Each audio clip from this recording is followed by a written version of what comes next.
How much would you say the chat of a streamer reflects the streamer themselves?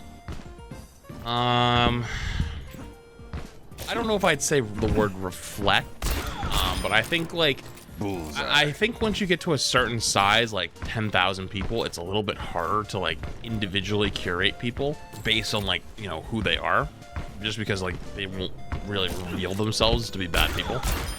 And every stream will have someone in the shadows that's a bad apple and you don't know about them. There's nothing you can do about that. However, though, I am a believer, though, that, you know, you are the community that you cultivate in a lot of ways. For example, there's many a streamer on, even in Overwatch or other, or maybe not in Overwatch, I mean, even in Overwatch, like, you know, whether they play nowadays or used to play or whatever, that have very toxic communities or very, like, abrasive, or they go to, like, they stream hop and they go shit talk other channels, and they just, like, kind of reflect really, really badly on the streamer, right?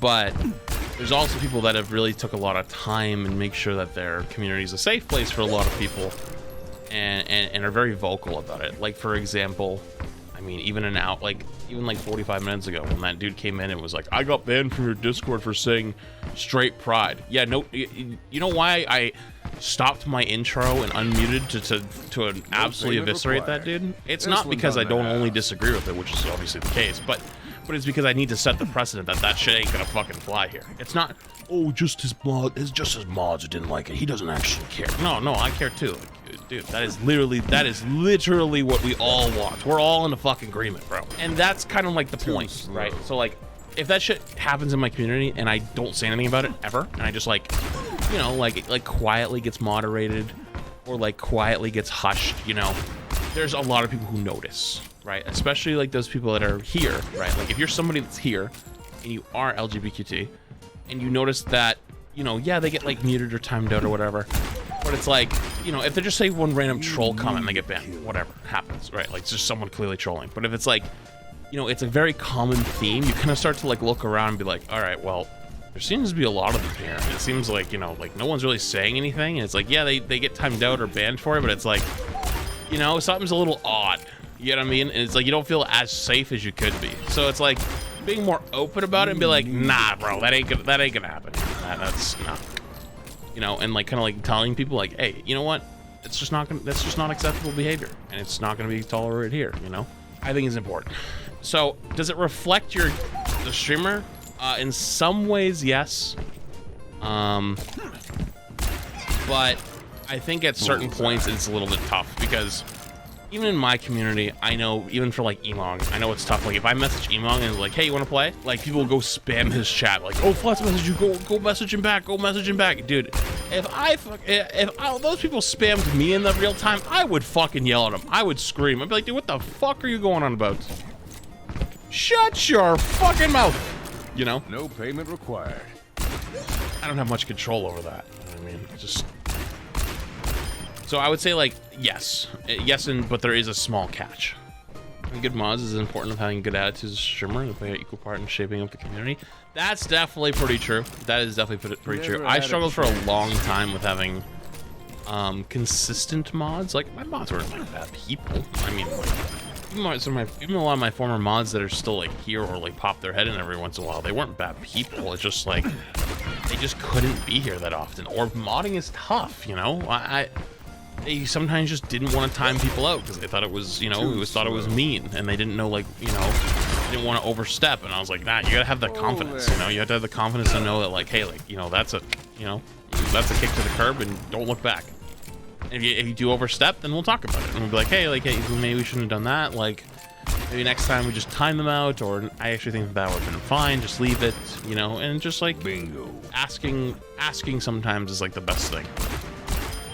And that's what we did with Chompy and Fish and Sora. I don't know. Sora's not here, so I feel a little bad speaking ill of him without him here. But like, he knows I'm memeing. Is like, dude, when Sora was new, Sora was like swinging for the fucking fences. Sora would see anything that moved and like the Predator just fucking annihilate it. Just, it was sometimes the funniest shit I've ever seen. And like, I understood it was bad as a streamer, but like personally, it was just funny. Like sometimes, you know what I mean? Like well, especially when we play like Pokemon, someone be like, hey, Flets, like, you know, I know you're playing Pokemon right now, but like, when are you gonna play Overwatch? Boom! Just, dude, wasn't there like a second, just like, actually just like a fucking torpedo blast, just boom, it just immediately eviscerated. Like, it like, I'm talking like timed out for like 3.5 weeks. I was like, I was like, holy shit! You know, it was funny as fuck, dude. I was losing it, and then eventually I was like, okay, we're gonna tone it down a little bit, but like, you know what? I respect it. I respect it. By the way, Check, can I tell you guys something? Hopefully he doesn't get too mad, but so I'm trying to catch Emong in Apex. So you guys saw yesterday we played a little bit on stream, where I have my second account, right? So Emong messages me last night. He was like, oh, you want to do a couple games of Apex? Try to catch up a little bit. So he asked me to play last night when I asked him to play some Apex, right? So I was like, all right, yeah, sure. So I asked Retro, I'm like, Retro, you want to play? And he's like, yeah, I'll play. So we play a couple games, and you know, it's like really late, so Emong's pretty tired. And then we have this game where we drop, I forget where we dropped, but like we loot up and we Valk ult, like head across the map, basically to like where like the missile launch area is. I have a charge rifle and a peacekeeper. Retro has something else. I think Emong had a car and an R99, and I hear the call out. It didn't make sense to me. There's a care package out in the water by itself, and there's one team under us, one team over on the far right, like coming out of the middle, another team coming out of antenna, another team coming out of fish farms, another team behind us. There's 6 teams. He goes, I'm gonna go get the care package. I'm like, yeah, okay. Like I thought he's just trolling. I see his health bar. Zoop! Armor disappears. Health bar goes down to 1. Down. It's like, what the fuck? So I'm looking for him. Like, where did he die? He's literally in the middle of the water at the launch silo, in front of the care package, dead. And I'm like, I'm on fire. What? Like, we're sitting up on the balcony. You know what I mean? Like, there's like that balcony of the zip line up. And I'm like, dude, what the hell? Like, what are you doing out there? So there's a guy going to finish him. He runs out there to finish him. I laser this guy. I just charge rifle enjoyer. Destroy him. Falls over. We kill him. Other teammate comes running over to come res him. Boom. Fucking roll his ass too. Roll the next guy's ass. Dude, we're fucking rolling. We're literally rolling the whole lobby. And then a team Valk ults up and then challenges us on the top because it's only 2v3 because fucking Emong's dead. I laser one of them. I end up barely like losing the 2v1. Retro gets the down. Another team swarms in. We get rezzed, go up the top, heal up. We're good to go.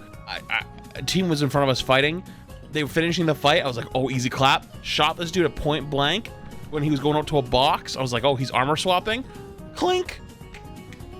Clink. It went from purple to red armor after I shot him. I go, because I cracked him on the first shot. The second shot was red armor. I go, he had full armor, was going over to armor swap because the team that they were fighting did nothing.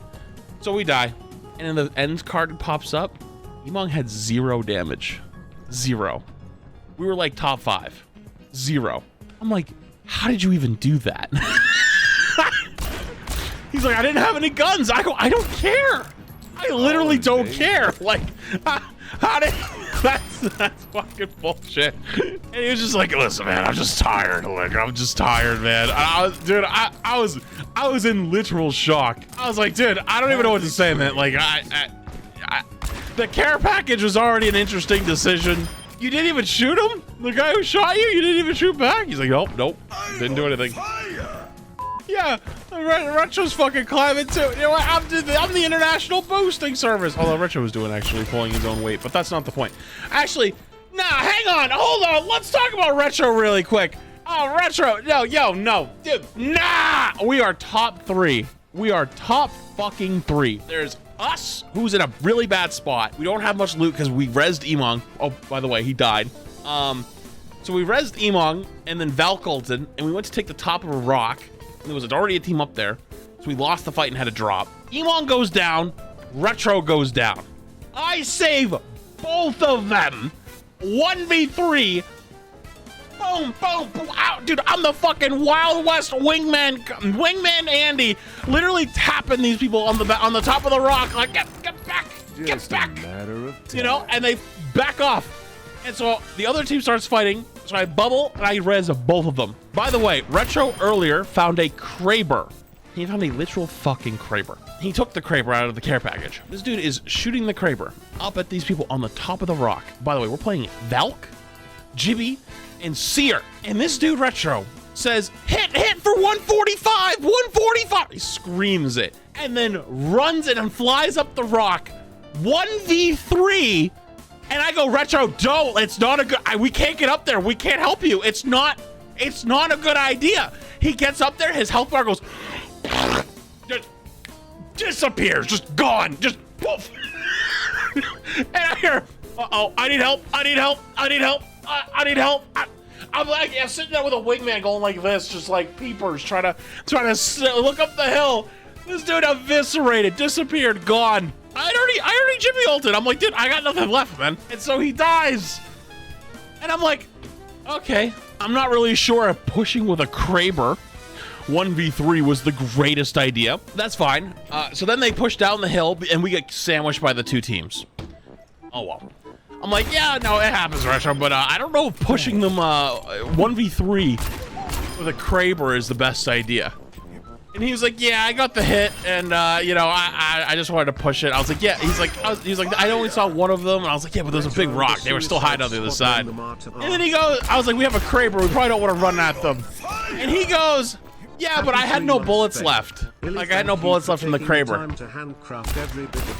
And I go, what do you mean you had no bullets left from the Kraber? He shot them with the Kraber and then rushed them with no bullets. I was like, you fucking what? I was like, that's worse. That is literally worse. I was dying. I was actually fucking dying, dude. Why is that worse?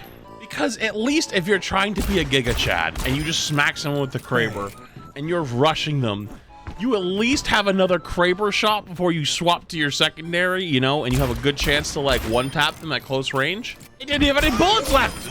No, the one-tapper McGappener is gone. You gotta fight with one gun now. That's awful. A 2v1 in Apex with one gun?